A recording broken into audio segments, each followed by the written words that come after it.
Hello, ladies and gentlemen. I'm joined by Cynthia Carrillo and Aidan. I'm sorry if I botched this. Aidan Siluri, hmm and we are going to be talking about epilepsy.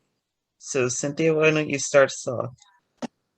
So, a brief, real quick thing. I first started the series with my story, and I'm ready to start a new series with actually going out and seeing and hearing other people's stories. So, um, Aiden, I want to hear your side of your story. So, can you give us like the history of were you diagnosed? Were you born with it? Well, I wasn't really born with it. Um, no, I was born a very big baby, 10'2". So, uh, when my mother was giving birth to me, I had head trauma, and the left side of my brain was being pressured as she was giving birth to me, and caused head trauma, and I still have scar tissue till this day. So yeah, I have scar tissue on my brain right now. And after that, I had a stroke as an infant, had to be 2 weeks in the hospital. Then after that, everything was fine until 10 years old. I had a seizure. I don't know. I didn't know what it was. I was confused, obviously. It wasn't fun, but yeah. So yes, I was diagnosed at 10 years old, maybe like 2011. So yeah, I've had it for 11 years now. It's it's a struggle. I mean, sure, it's a struggle for everyone to have epilepsy, but I'm just telling my side of the story, and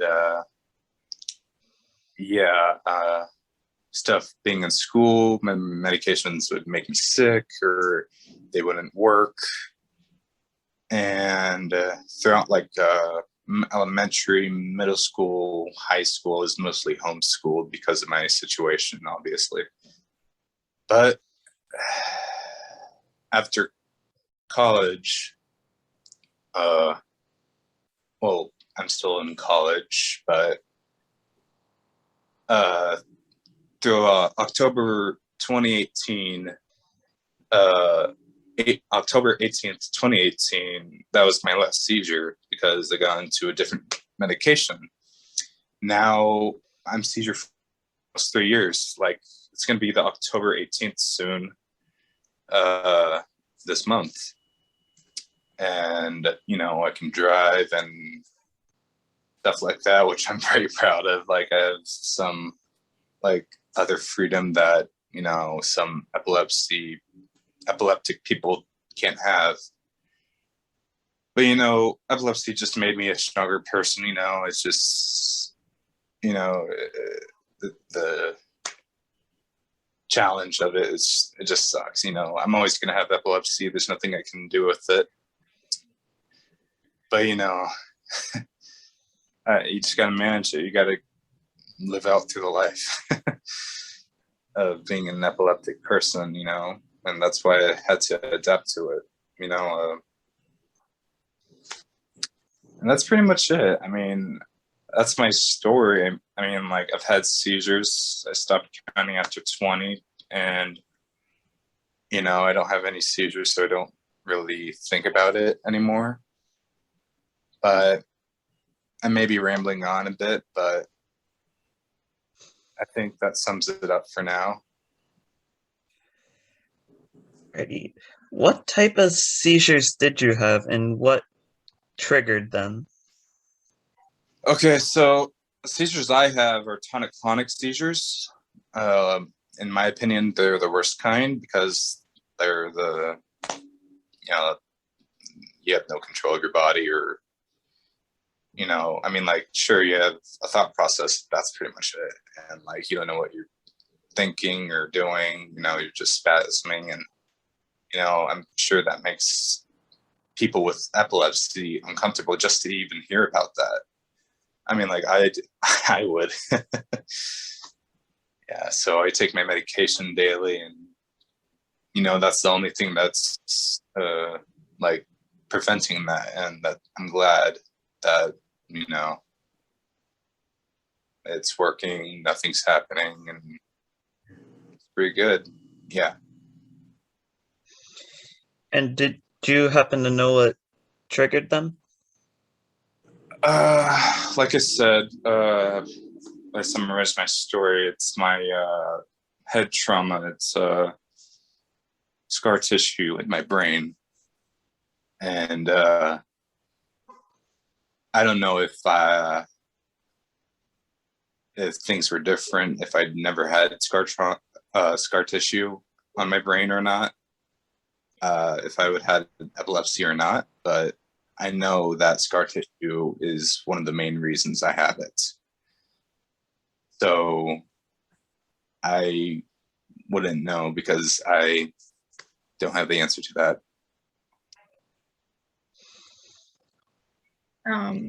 Did you know when they were going to happen? Did you have like a warning sign? Yeah, I have auras. I mean, if I missed my medication, like some of my medication, I would have aura, but it's not like I would have a seizure. Like I still have medication that's going through my system. And yeah, if I were about to have a seizure, I would have aura first. It's kind of like a warning system, like, oh, your brain's going to shut down and like reboot itself. So yeah. So it's not fun. How did your family and friends support you? Oh, wow. They supported me great. I mean, like when I first had my first seizure, my class, they all made me, they all made me a kind of like a little book or something, like and it showed me like falling off a bike. It's like that's not how it happened. And like hitting my head and stuff. It was elementary school. Anyway, my family treats me well. My mother's my biggest advocate right now, and every time she hears like a thud, or she still is like always curious if that's me or someone else. She makes sure I take my medication, but she doesn't have to worry about that since like I've always been responsible for that. But yeah, my whole family has always been supporting me throughout this, and I'm just grateful to have them, friends as well, other people such as Cindy, I can relate with her. So yeah, family, friends, yeah, they're pretty good. Were you ever bullied in school? I don't know. That's a tough question because I was mostly homeschooled. I mean, like, I did have a bully, but he was in my cul-de-sac.